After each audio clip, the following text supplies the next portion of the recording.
I'd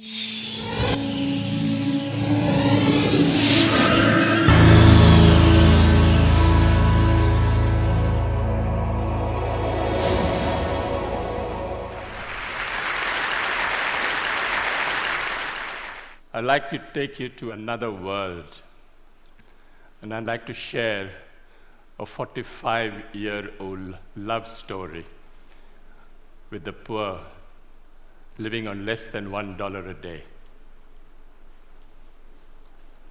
I went to a very elitist, snobbish, expensive education in India, and that almost destroyed me.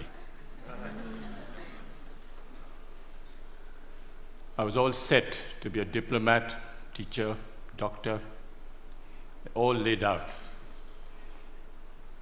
I don't look it, but I was the Indian national squash champion for 3 years. The whole world was laid out for me. Everything was on my feet. Could do nothing wrong. And then I thought, out of curiosity, I'd like to go and live and work, and just see what a village is like.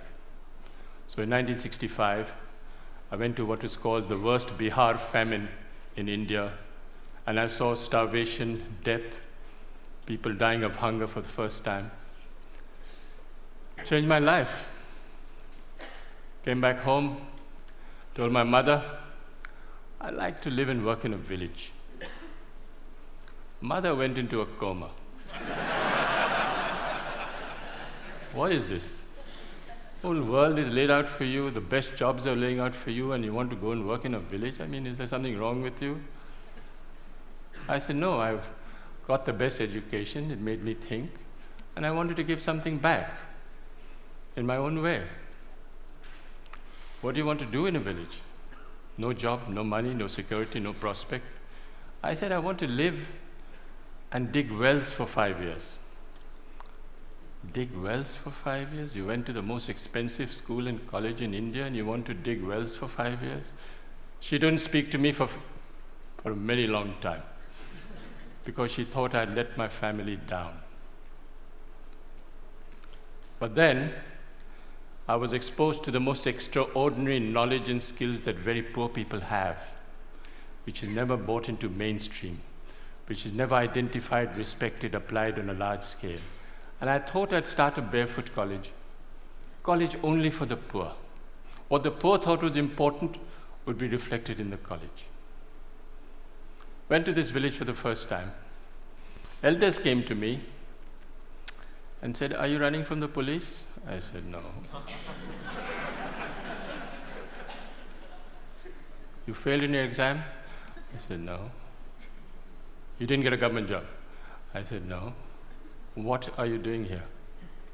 Why are you here? The educational system in India makes you look at Paris and Delhi and Zurich. What are you doing in this village? Is there something wrong with you you're not telling us? I said, no.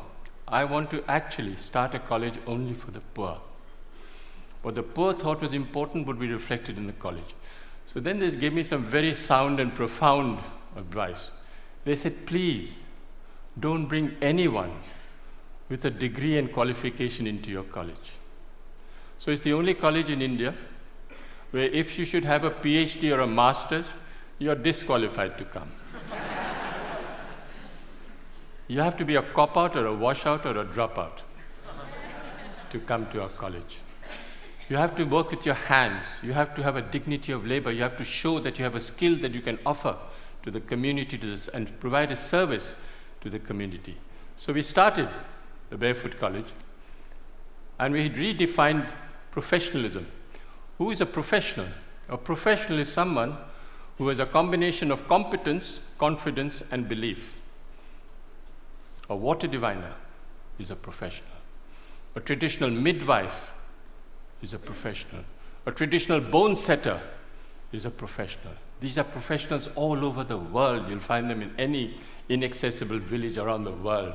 And we thought that these people should come into mainstream and show that the knowledge and skills that they have is universal. It needs to be used, needs to be applied, needs to be shown to the world outside that these knowledge and skills are relevant even today. So the college works following the lifestyle and work style of Mahatma Gandhi. You eat on the floor, you sleep on the floor, you work on the floor. There are no contracts, no written contracts. You can stay with me for 20 years, go tomorrow. And no one can get more than $100 a month. You come for the money, you don't come to Barefoot College. You come for the work and the challenge, you come to the Barefoot College. That is where we want you to try crazy ideas. Whatever idea you have, come and try. Doesn't matter if you fail. Battered, bruised, you start again. It's the only college where the teacher is the learner and the learner is the teacher. And it's the only college where you don't give a certificate. You are certified by the community you serve. You don't need a paper to hang on the wall to show that you are an engineer. So when they said that, they said, well, show us what is possible. What are you doing? This is all mumbo jumbo if you can't show it on the ground. So we built the first Barefoot College in 1986. It was built by 12 barefoot architects who can't read and write. Built on $1.50 a square foot. 150 people lived there, worked there. They got the Aga Khan Award for Architecture in 2002. But then they suspected, they thought there was an architect behind it. I said, yes, they made the blueprints, but the barefoot architects actually constructed the college. We are the only ones who actually returned the award for $50,000 because they didn't believe us and we thought that they were actually casting aspersions on the barefoot architects of Telonia. I asked a forester, high-powered, paper-qualified expert. I said, what can you build in this place? He had one look at the soil and said, forget it, no way, nothing can work. No water, rocky soil. I was in a bit of a spot, and I said, okay, I'll go to the old man in the village and say, what should I grow in this pot? He looked quietly at me and said, you build this, you put this, and it'll work. This is what it looks like today. Went to the roof, and all the women said, clear out. The men should clear out because we don't want to share this technology with the men. This is waterproofing the roof. It is a bit of jaggery, bit of urine, and a bit of other things I don't know, but it actually doesn't leak. Since 1986, it hasn't leaked. This technology, the women will not share with the men. It's the only college which is fully solar electrified. All the power comes from the sun. 45 kilowatts of panels on the roof, and everything works out of the sun for the next 25 years. So long as the sun shines, I have no problem with power. But the beauty is that it was installed by a priest, a Hindu priest who's only done 8 years of primary schooling. Never been to school, never been to college. He knows more about solar than anyone I know anywhere in the world. Guaranteed. Food, if you come to the Barefoot College, is solar cooked. But the people who fabricated that solar cooker are women. Illiterate women who actually fabricate the most sophisticated solar cooker. It's a parabolic Scheffler solar cooker. Unfortunately, they're almost half German. They're so precise. You'll never find Indian women so precise. Absolutely to the last inch, they can make that cooker. And we have 60 meals twice a day of solar cooking. We have a dentist. She's a grandmother, illiterate, who's a dentist. She actually looks after the teeth of 7,000 children. Barefoot technology. This was 1986, no engineer, no architect thought of it, but we are collecting rainwater from the roofs. Very little water is wasted. All the roofs are connected underground to a 400,000 liter tank, and no water is wasted. If we have 4 years of drought, we still have water in the campus because we collect rainwater. 60% of children don't go to school because they have to look after animals, sheep, goats, domestic chores. So we thought of starting a school at night for the children. We call the night schools of Telonia. Over 75,000 children have gone through these night schools because it's for the convenience of the child, it's not for the convenience of the teacher. And what do we teach in these schools? Democracy, citizenship, how you should measure your land, what you should do if you're arrested, what you should do if your animal is sick. This is what we teach in the night schools. But all the schools are solar lit. Every 5 years, we have an election between 6 to 14-year-old children participate in a democratic process, and they elect a prime minister. The prime minister is 12 years old. She looks after 20 goats in the morning, but she's prime minister in the evening. She has a cabinet, Minister for Education, Minister for Energy, Minister for Health, and they actually monitor and supervise 150 schools for 7,000 children. She got the World's Children's Prize 5 years ago, and she went to Sweden. First time ever going out of a village, never seen Sweden, wasn't dazzled at all by what was happening. And the Queen of Sweden, who's there, turned to me and said, "Can you ask this child where she got her confidence from? She's only 12 years old, and she's not dazzled by anything." And the girl who's on her left turned to me and looked at the Queen straight in the eye and said, "Please tell her I'm the Prime Minister."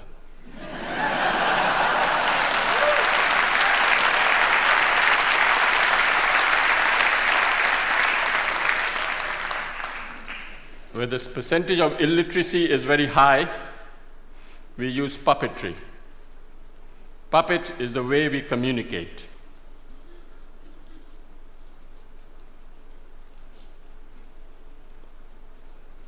You have Joachim Chacha, who's 300 years old. He's my psychoanalyst, he's my teacher, he's my doctor, he's my lawyer, he's my donor. He actually raises money, solves my disputes. He solves my problems in the village. If there's tension in the village, if the attendance in the schools go down and there's a friction between the teacher and the parent, the puppet calls the teacher and the parent in front of the whole village and says, "Shake hands, the attendance must not drop." These puppets are made out of recycled World Bank reports.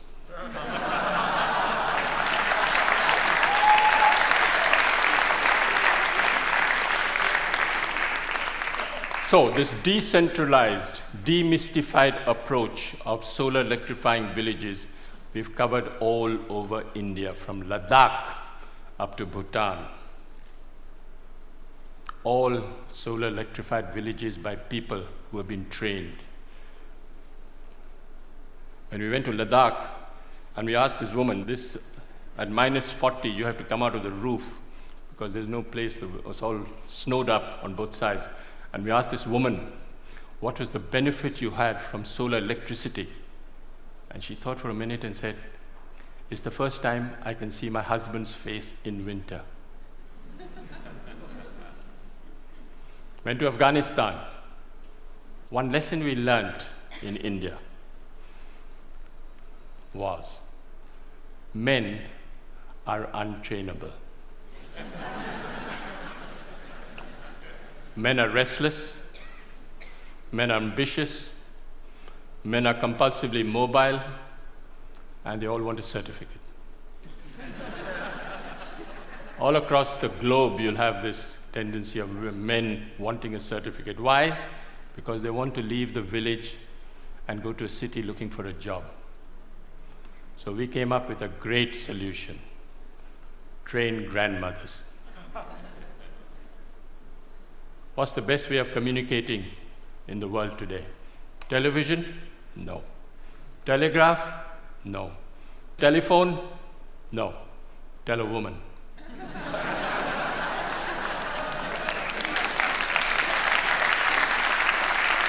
So we went to Afghanistan for the first time. And we picked 3 women and said, we want to take them to India. They said, impossible. They don't even go out of their room, then you want to take them to India. I said, I'll make a concession, I'll take the husbands along as well. So I took the husbands along. Of course, the women were much more intelligent than the men. In 6 months, how do we train these women? Sign language.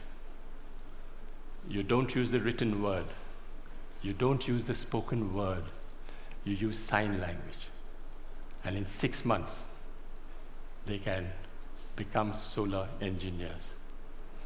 They go back and solar electrify their own village.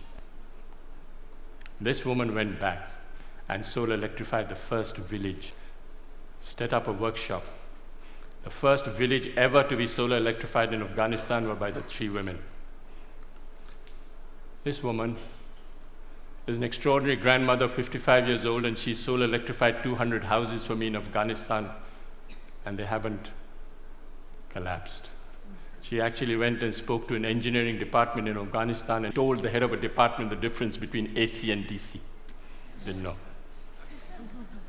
Those 3 women have trained 27 more women and solar electrified 100 villages in Afghanistan. We went to Africa and we did the same thing. All these women sitting in one table from 8, 9 countries, all chatting to each other, not understanding a word because they're all speaking the different language. But their body language is great. They're speaking to each other and actually becoming solar engineers. I went to Sierra Leone, and there was this minister driving down at the dead of night, comes across this village, comes back, goes into the village, says, well, what's the story? They said, these 2 grandmothers. Grandmothers? Minister couldn't believe what was happening. Where did they go? Went to India and back. Went straight to the president. He said, do you know there's a solar electrified village in Sierra Leone? He said, no. Half the cabinet went to see the grandmothers the next day. What's the story? So he summoned me and said, can you train me 150 grandmothers? I said, I can't, Mr. President, but they will. The grandmothers will. So he built me the first barefoot training center in Sierra Leone, and 150 grandmothers are being trained in Sierra Leone. Gambia. I went to select the grandmother in Gambia. Went to this village, I knew which woman I would like to take. The community got together and said, I'll take these 2 women. I said, no, I want to take this woman. They said, why? She doesn't know the language, you don't know her. I said, no, I like the body language, I like the way she speaks. Difficult husband, not possible. Call the husband. Husband came. Swaggering, politician, mobile in his hand, not possible. Why not? The woman, look how beautiful she is. I said, yeah, she's very beautiful. What happens if she runs off with an Indian man? That was the biggest fear. I said, she'll be happy, she'll ring up in a mobile. She went like a grandmother and came back like a tiger. She walked out of the plane and spoke to the whole press as if she was a veteran. She handled the national press, and she was a star. And when I went back 6 months later, I said, where's your husband? Oh, somewhere, doesn't matter. Doesn't matter. Doesn't matter. Success story.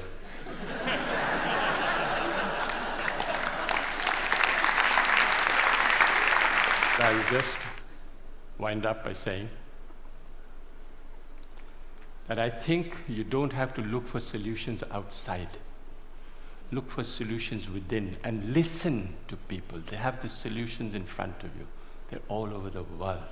Don't even worry. Don't listen to the World Bank. Listen to the people on the ground. They have all the solutions in the world. I'll end with a quotation by Mahatma Gandhi. First they ignore you, then they laugh at you, then they fight you, and then you win. Thank you.